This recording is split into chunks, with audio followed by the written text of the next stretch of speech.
So last week the diamond python came in and it was caught in netting for a couple of days.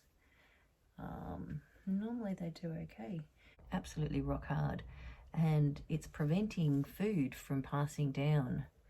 So it's, see that? The netting was caught. You see, okay?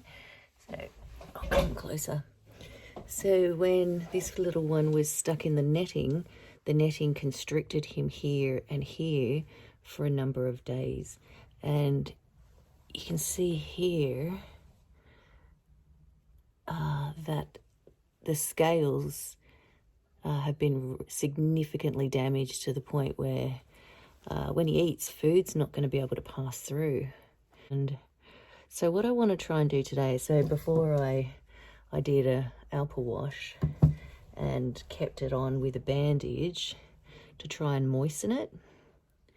That seems to have just absorbed in there, and it does feel softer, but there's no movement. So what I want to try today is giving him a long soak in a warm water. So this water is nice and warm. Hey, darling. So I always like to put the tail in first because they do tend to jump a mile. See? Let's have a look. What's going on here? So I think we got hemipenes coming out. So we're a boy. So I don't know if you can see. I don't know if you can see this, but that's the hemipenes starting to come out. They came out a little bit more before. So hello, you're a boy. You're very sweet. Okay, so we're going to try and give you a nice little warm bath to soften up the scales. Okay, sweetie? It's a nice bath. You'll be lovely. It's like a little spa. Okay? So have a relax. Have a relax in the spa. Let's have a look at this this wound from... So that's where the wound was from when the netting was digging deep into him. And this is the other side where the scales have been affected. So at the moment, you can see the divot.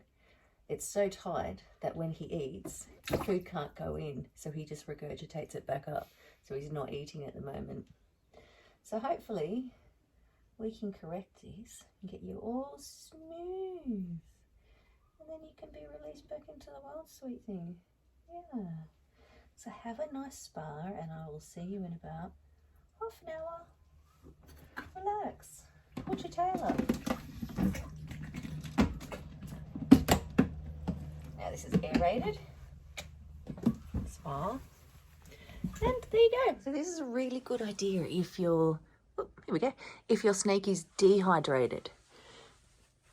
And it's a good alternative if they're not severely dehydrated to the point where they need fluids like this, which you would never want to do on your own. So this is a really good idea to do if they're just a little bit dehydrated or need a little bit of support shedding, bit of moisture. So there's air holes in the top, right? And then generally, see how he's sitting?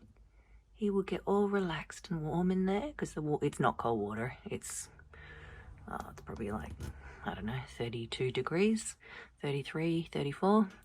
And then what he'll do is he'll just lean his head on his body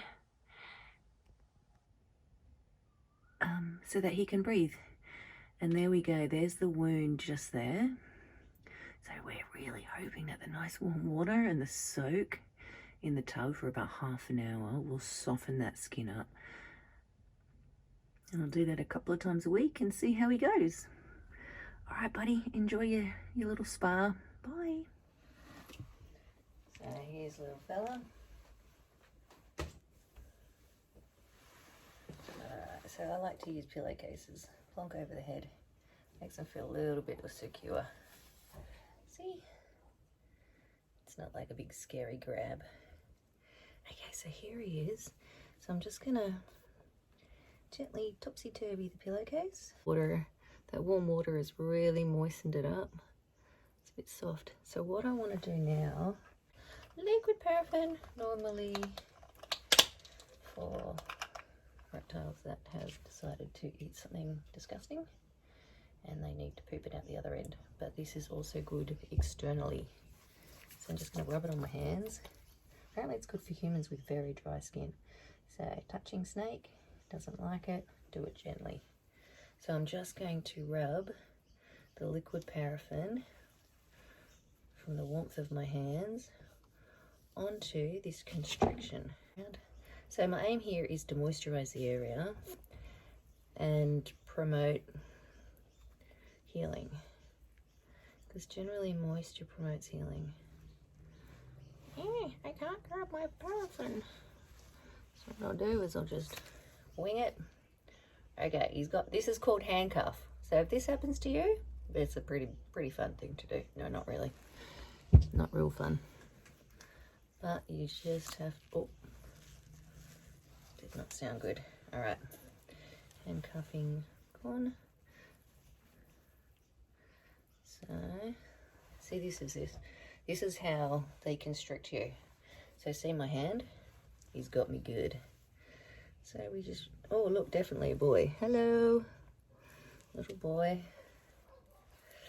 Just unwind him.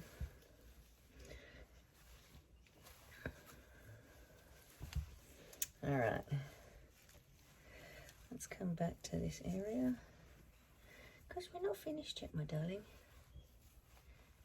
So, just rubbing this liquid paraffin, which is absorbed into my hands, because it's so, oh, it's so lovely on your hands. Okay, let's just wing it and drip it on. Oh, that's actually really nice. That's working really, really well.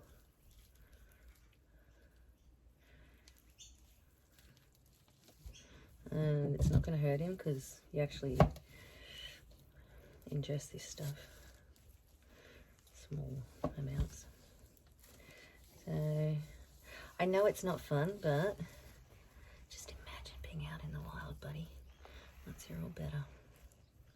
So this is a wound that he got as well, just here from the netting.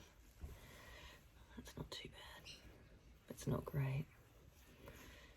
Oh look, he's trying to constrict again. Let's avoid constriction. All right, really want to massage this in. I know it's not fun, buddy. You can actually see the banding of where the netting damaged the scales. So he is not releasable until that's until that constriction area is back to the same size as the rest of his body. Because when he eats a food item, it will get stuck there, and he's got no alternative but to regurgitate it. Very cute. Okay, another thing I forgot to mention was also what I did was when I put him back in his enclosure, which is at the right temperature, the pillowcase that he is sitting in, I've just made it damp. So just with some warm water, I just dipped it in the warm water. And so he's now sitting in that, and he won't get pneumonia or get cold because the temperature and the gradient within the enclosure is correct for his species. So he's at the preferred body temperature, but the towel, the pillowcase is moist. So it will assist with moisturizing those really, really constricted and hard scales. So yeah, that's just something I thought I'd mention. And his little fella, looking pretty relaxed in there after his spa day. All right, bye buddy.